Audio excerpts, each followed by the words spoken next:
생각하라는 제목으로 함께 말씀을 나누고자 합니다. 오늘은 우리가 잘 아는 것처럼 종려주일입니다. 종려주일은 예수님께서 십자가를 지시기 위해서 예루살렘에 들어간 날을 기념하는 그러한 주일이죠. 그리고 오늘부터 시작해서 이 한 주간을 우리는 고난주간이라고 부릅니다. 보통 고난주간에는 하나님 앞에 나아가서 그 십자가를 깊이 묵상하며 나를 계속해 주신 그 주님의 은혜를 놓고 보통은 기도를 많이 하죠. 이번 고난주간을 통해서 죽을 수밖에 없었던 이 나를 살리기 위해서 이 골고다 언덕을 올라가신 예수님을 깊이 묵상하는 우리 느찬양교회와 성도님들 되실 수 있기를 간절히 소망합니다. 그냥 1년에 어떻게 한 번씩 오는 그러한 고난주간, 1년에 한 번씩 오는 그런 부활주일이 아니라 내년에 내게 안 찾아올 수 있잖아요. 작년에 찾아왔지만 올해 찾아오면 감사하면서 내년에 내게는 안 올 수 있잖아요. 그것을 기억하며 이 주신 것에 감사하며 예수를 깊이 묵상하는 그 한 주간이 되시기를 간절히 소망합니다. 오늘 본문의 배경은 유월절입니다. 유월절은 이 구약에 나오는 이스라엘 백성들이 출애굽을 하면서 그날을 기념하기 위해서 만들었고 그것을 지켜오던 절기입니다. 우리나라로 말하자면 광복절과 같은 그러한 날이죠. 당시 유월절이 되면 정말 전국 각지에 있는 많은 이 유대인들이 예루살렘 성전이 있는 곳에 모였다고 합니다. 학자들로 말하기는 200만에서 300만 정도의 많은 유대인들이 그 예루살렘 성전에 모였다라고 추측하고 있습니다. 예수님도 이 유월절을 맞아서 나귀를 타고 예루살렘에 입성하셨습니다. 그때 많은 사람들이 이 종려나무 가지를 흔들면서 예수님을 따라오며 이렇게 환호했다고 기록하고 있습니다. 요한복음 12장 13절에 보니까 이런 말씀이 있습니다. 종려나무를 가지고 맞으러 나가 외치되 호산나 찬송하리로다. 주의 이름으로 오시는 이 곧 이스라엘의 왕이시여 하더라 라고 소리쳤습니다. 당시 그곳에 모인 사람들의 관심은 온통 예수님께 있었습니다. 왜냐하면 이 예수님께서 행하신 표적에 대해서 그들이 들었기 때문에 그렇습니다. 그럼 그 사람들이 들은 표적은 무엇이었냐? 그 다음에 말하고 있는 요한복음 12장 17절에 보면 이런 말씀이 있습니다. 나사로를 무덤에서 불러내어 죽은 자 가운데서 살리실 때에 함께 있던 무리가 진언한지라 라고 기록하고 있습니다.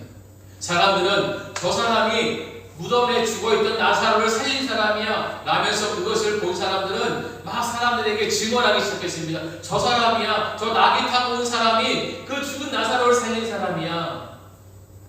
그 얘기를 들은 사람들의 마음에는 어떠한 마음이 들었겠습니까?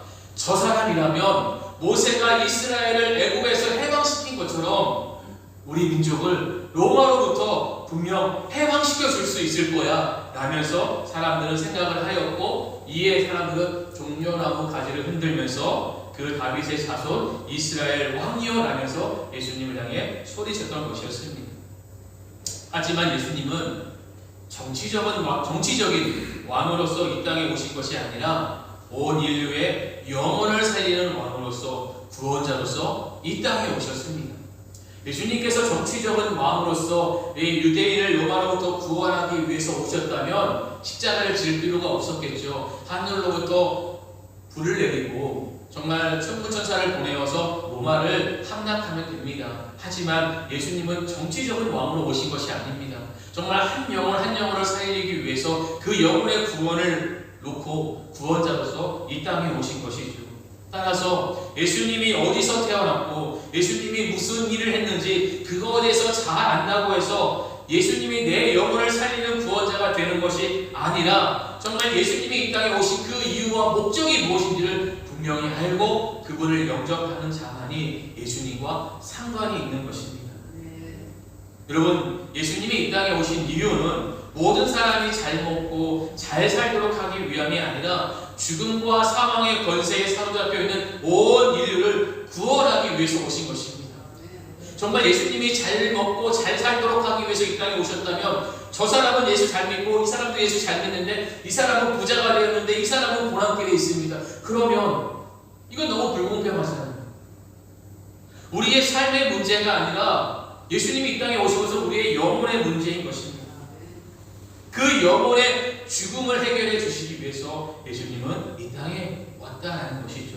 그런데 사람들은 그것도 모른 채 예수님 앞에서 따라가고 예수님 뒤에서 따라오며 호산나 호산나를 외쳤습니다. 마태복음 21장 9절에 이런 말씀이 있습니다. 앞에서 가고 뒤에서 따르는 무리가 소리 높여 이르되 호산나 다윗의 자손이여 찬송하리로다 주의 이름으로 오시는 이여 가장 높은 곳에서 호산나 하더라 라고 소리를 쳤습니다. 호산나라는 것은 우리를 구원하소서라는 뜻입니다. 당시 사람들은 이 예수님이 행하신 표적에 대한 이야기를 듣고는 너무나도 흥분한 나머지 우리를 구원하소서, 지금 당장 이 로마로부터 우리를 해방시키시고 우리에게 자유를 허락해 주소서라며 소리를 쳤던 것이었습니다. 여러분, 혹시 예수라는 이름의 뜻이 무엇인지 아십니까? 예수라는 이름은 자기 백성을 그들의 죄에서 구원할 자라는 뜻입니다. 마태복음 1장 21절에 이런 말씀이 있습니다. 아들을 낳으니 이름을 예수라 하라. 이는 그가 자기 백성을 그들의 죄에서 구원할 자이심이라 하니라라고 하는 말씀하고 있습니다. 예수님은 우리를 죄에서 구원할 자로 오셨다라는 것이죠. 따라서 누구든지 예수님을 만나면 그 인생이 바뀔 수밖에 없는 것입니다. 어떻게 바뀔까요? 죽은 영혼이 살아나게 되고요. 돌처럼 굳은 마음이 부드러운 마음이 되고요. 분노로 가득했던 이 마음에 기쁨의 감격이 넘쳐나게 됩니다. 또한 평소 부정적인 말을 했던 내 입술이 은혜로운 말을 하게 되고, 누군가를 용서하지 못했던 이 마음이 용서하게 되고, 누군가 위에서 군림하려고 했던 내 마음이 누군가 아래에서 그를 섬기는 마음으로 바뀌게 되는 것이 우리 예수님을 만나게 됨으로써 변화된 모습인 것입니다. 오늘 본문이 바로 그것을 잘 보여주고 있지 않습니까? 오늘 본문은 이렇게 시작합니다. 오늘 본문 1절을 보시죠. 우리 성경책을 보고 함께 같이 읽어보도록 하겠습니다. 시작. 유월절 전에 예수께서 이런 줄 아시고 세상에 있는 자기 사람들을 사랑하시되 끝까지 사랑하시니라. 아멘. 예수님은 자신이 세상을 떠나서 승천할 때가 곧 왔음을 아셨습니다. 그래서 제자들에게 마지막으로 겸손과 섬김이 무엇인지를 보여주고자 제자들의 발을 식사하던 도중에 하나하나 닦아주십니다. 여러분, 우리도 때가 되면 누구나 할 것 없이 이 땅을 떠나 하나님께 돌아가야 합니다. 그때까지 우리가 붙잡고 바라보아야 할 분이 있다면 바로 예수님인 줄 믿습니다. 왜냐하면 예수님이 아니고서는 그 누구도 하나님의 나라, 우리를 위해서 예배해 놓으신 그 영적인 가나안 땅을 들어갈 수 없기 때문에 그렇습니다. 요한복음 14장 6절에 이런 말씀이 있습니다. 예수께서 이르시되 내가 곧 길이요 진리요 생명이니 나로 말미암지 않고는 아버지께로 올 자가 없느니라 라고 말씀을 하셨습니다. 그렇기 때문에 우리가 죽기까지 붙잡아야 할 분은 오직 예수님이라는 사실을 기억하며 그 예수님을 붙잡고 바라볼 수 있는 저와 여러분의 삶이 되길 주님의 이름으로 축복합니다. 예수님은 죽는 그 순간까지도 제자들을 사랑하셨는데 오늘 본문 1절을 보십시오. 어떻게 사랑했다고 말하고 있습니까? 끝까지 사랑했다라고 말하고 있습니다. 여기서 말하는 끝까지라는 것은 영원토록 충분하게 라는 의미를 가지고 있습니다. 여러분, 어느 누가 죽기까지 조금도 부족함 없는 사랑을 할 수 있겠습니까? 사실 우리 인간들의 사랑은요, 이기적인 사랑이잖아요. 변하기 쉬운 사랑입니다. 그래서 나에게 잘해주는 사람이 나타나면 그 사람을 사랑했다가도 그 사람의 마음이 변하면 또 내게 싫은 소리 하거나 나에게 상처를 주면 그 즉시 그 사람과의 관계를 끊는 게 인간들의 사랑입니다. 조건적인 사랑이죠. 내게 이렇게 해줬으니까 나도 이렇게 해줄게. 그러나 예수님의 사랑은 달랐다는 거죠. 주님의 사랑은 영원히 끊을 수 없는 사랑이자 우리에게 정말 남김없이 부어주는 사랑이 바로 그 주님의 사랑이었던 것이었습니다. 또한 주님의 사랑은 자기 희생적인 사랑이자 조건 없는 사랑입니다. 그래서 찬송가 304장에 보면 그 크신 하나님의 사랑, 그 가사에 이런 가사가 있죠. 하나님의 사랑은 하늘을 두루마리 삼고 바다를 먹물 삼아도 다 기록할 수 없다. 얼마나 하나님의 사랑이 크고 위대하고 깊고 높고 넓으면 이 하늘과 바다를 두루마리 삼고 몸을 삼아도 다 기록할 수 없겠습니까? 중요한 것은 여러분, 하나님은 이미 2000년 전에 예수 그리스도의 그 십자가를 통해서 그 사랑을 우리에게 베풀어 주시었고 지금도 그 사랑은 여전히 진행 중에 있다라는 사실입니다. 그러므로 우리를 끝까지 사랑하시는 그 하나님의 사랑에 대해서 여러분 절대 의심하지 마십시오. 여러분의 삶에 어떠한 환경과 어떠한 상황들이 펼쳐진다 할지라도 여러분을 향한 하나님의 사랑은 끝까지 변함없는 줄 믿으시길 바랍니다. 물론 어떤 분들은 목사님 저 그런 사랑 모르겠어요. 정말 하나님이 나 사랑하시는 줄 진짜 모르겠어요 라고 말할 수 있고 또 느낄 수 있습니다. 마치 어린아이가 부모의 사랑에 대해서 잘 깨닫지 못하는 것처럼 그렇게 아직도 주님의 사랑을 깊이 깨닫지 못할 수 있습니다. 하지만 그러한 어린아이라도 언젠가는 그 아이가 장성하여 부모가 되면 그때 부모님이 왜 그 음식을 드시지 않았는지, 그때 부모님이 내가 천 원 달라고 했는데 나에게 그 1,000원을 왜 이렇게 주기 어려워했는지를 이제 알겠다. 그때서야 부모의 사랑을 알게 되는 것처럼 우리 역시 하나님의 사랑을 잘 느끼지 못한다 할지라도 어떻게든 하나님께 붙어 있는다면 우리의 신앙은 성숙해질 뿐만 아니라 언젠가는 나를 향한 하나님의 그 사랑을 깊이 깨닫는 그날을 우리는요 맞이하게 될 것입니다. 예수님은 제자들과 식사하던 중에 갑자기 일어나 제자들의 발을 씻겨주기 시작했습니다. 당시 발을 씻기는 일은 그 집에 있는 종들이나 하찮은 사람들이나 하는 일이었습니다. 그런데 내가 존경하는 스승, 내가 정말 3년 동안 내 모든 걸 다 버리고 따라다닌 그 선생님이 나의 발을 씻겨준다고 하니 제자들로서는 이해가 되지 않았죠. 특별히 그 모습을 본 베드로는 너무나도 놀란 나머지 자신의 발은 절대 씻겨줄 수 없다라며 강력하게 거부했습니다. 오늘 본문 8절 상반절을 보십시오. 이렇게 베드로가 이야기합니다. 베드로가 이르되 내 발을 절대로 씻지 못하리이다. 절대로 내 발을 씻지 못합니다 하면서 뭐 발을 뒤로 뺐다던가 아니면 저 멀리 도망갔다던가 뭐 여러 가지 행동들을 할 수 있었겠죠. 베드로는 이 종들이나 하는 일을 내가 사랑하는, 내가 존경하는 그 주님께서 나에게 지금 한다는 그 사실에 대해서 저 이해할 수가 없었습니다. 그래서 예수님도 말씀하시잖아요. 뭐라고 말씀하십니까? 7절에 내가 지금은 알지 못해. 너가 지금은 몰라. 내가 왜 이렇게 하는지. 근데 언제 압니까? 나중에. 끝까지 예수님께 붙어 있어서 성령을 경험하고 나서야 그때 주님이 왜 내 발을 씻기셨을까? 내가 그때 정말 그 감사한 마음으로 받았어야 하는데 그때 깨닫게 된 것이 이제 베드로의 훗날의 이야기죠. 근데 지금은 베드로가 이걸 거부합니다. 강력하게 거부하죠. 그때 예수님이 베드로를 향해서 또 이렇게 말씀하십니다. 8절 마지막에 보십시오. 예수님이 뭐라고 말합니까? 내가 너를 씻어주지 아니하면 내가 나와 상관이 없다 라고 말씀하십니다. 베드로는 순수한 마음에 거부를 했습니다. 하지만 예수님은 아니다. 내가 하고자 하는 일을 방해하지 말라. 지금 이렇게 말씀하고 있는 것입니다. 한마디로 예수님이 하시는 이 일을 너는 수용하라는 것이죠. 받아들이라는 것입니다.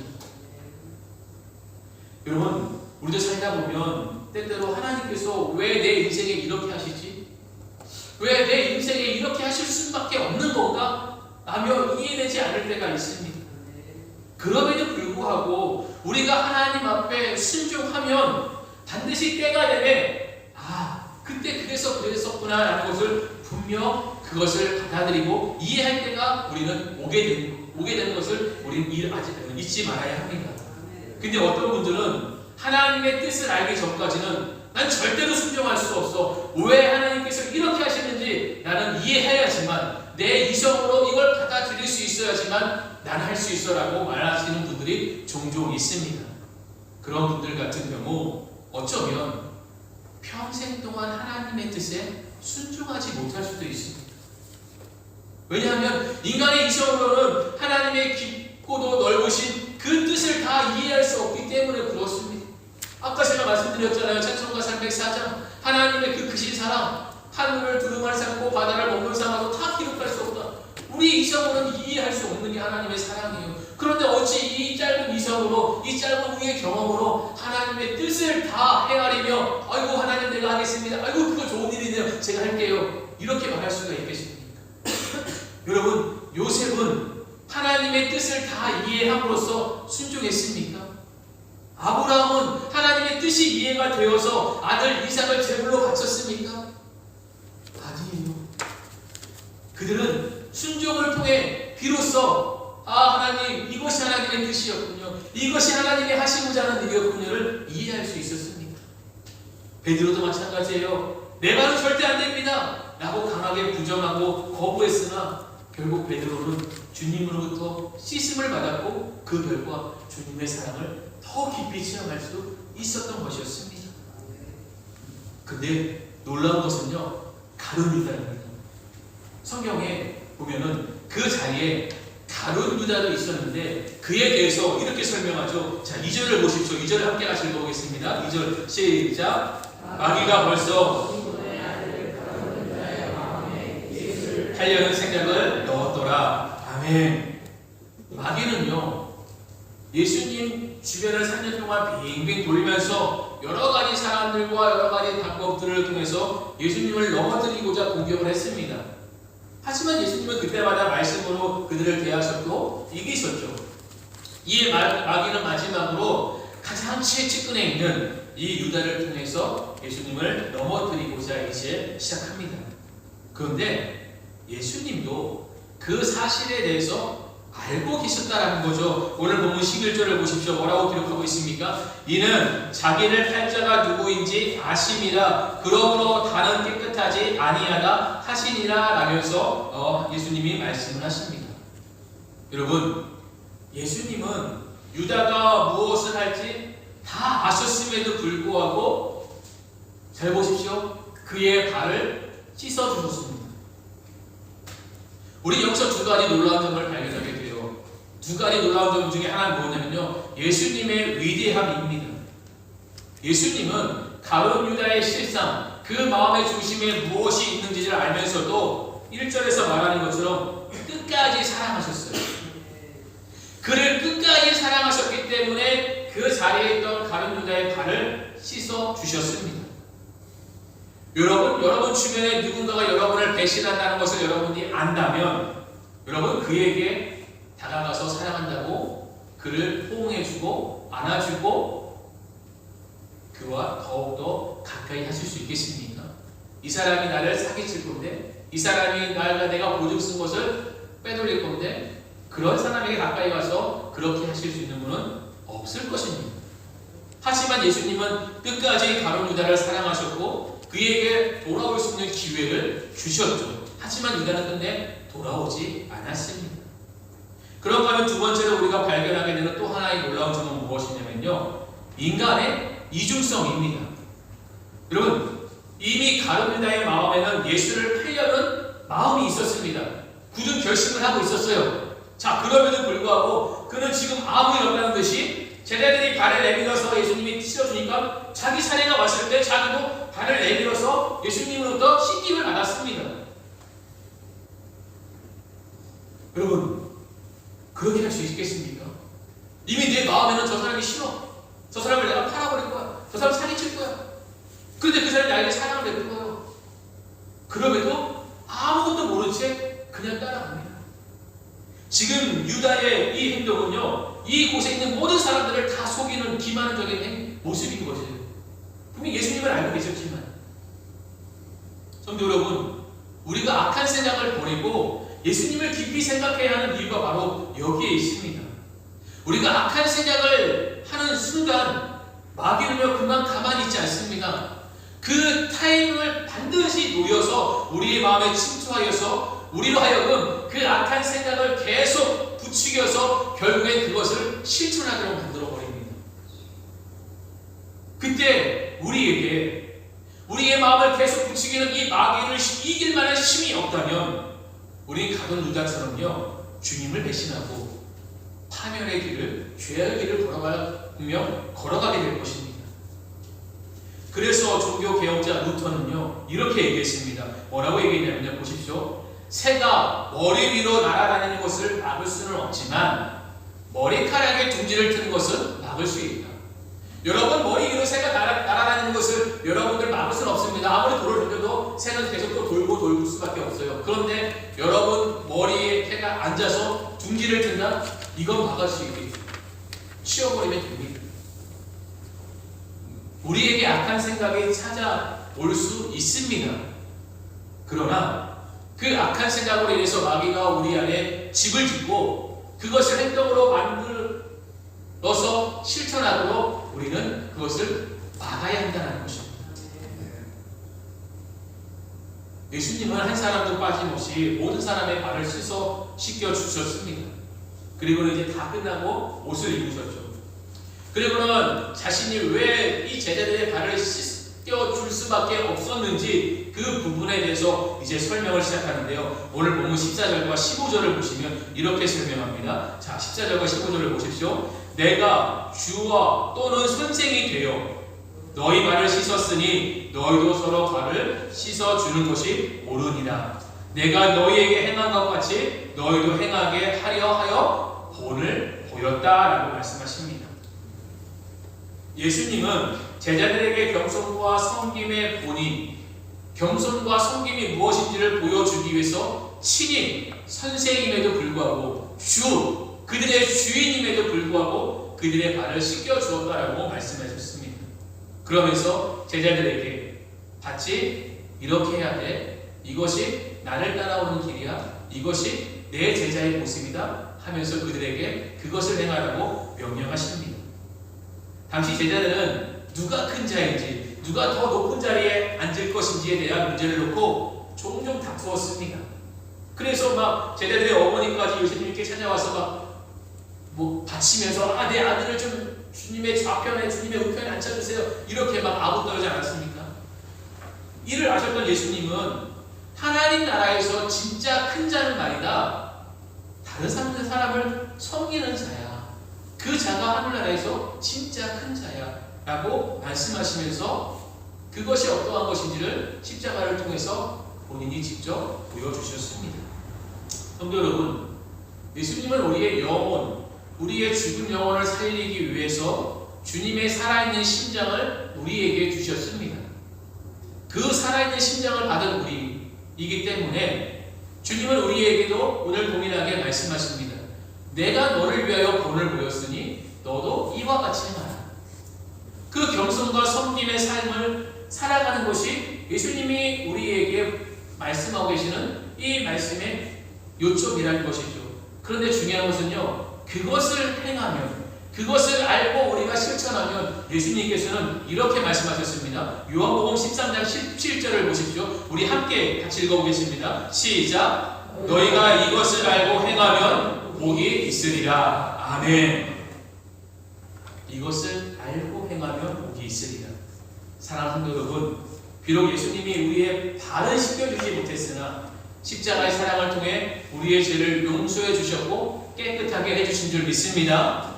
그렇다면 그 사랑과 용서를 받은 나는 지금 그 사랑과 용서를 흘려보내고 있습니다. 우리가 안다면서요. 알고 행해야 복이 있는 자인데 알면 행해야죠. 그럼 복이 있을 거라고 말씀하시는데 주님이 우리에게 기대하는 것은 그거예요. 알지? 내가 너를 위해 보여준 사랑을 알겠지? 내가 너를 위해 보여준 섬김을 알겠지? 그것을 우리가 행하며 살아가기를 주님은 오늘날에도 원하고 계신다는 것입니다. 그런데 혹시라도 주님, 나는 절대로 하지 못하겠습니다 라고 우리가 강하게 거부한다면 우리는 어쩌면 본문에 나오는 베드로나 가룟 유다가 될 수가 있겠죠. 베드로처럼 나는 너와 상관이 없는 자다 라는 말을 들을 수도 있고요. 가룟 유다처럼 주님 앞에 나와 예배는 하지만 주님과는 동떨어진 마음을 가진 그리스도로서 살아갈 수 있는 것입니다. 여러분, 이번 고난주간을 통해서 여러분들은 무엇을 회복하시길 원하십니까? 1년에 그냥 매년마다 오는 고난주간입니까? 매년마다 오는 부활주의입니까?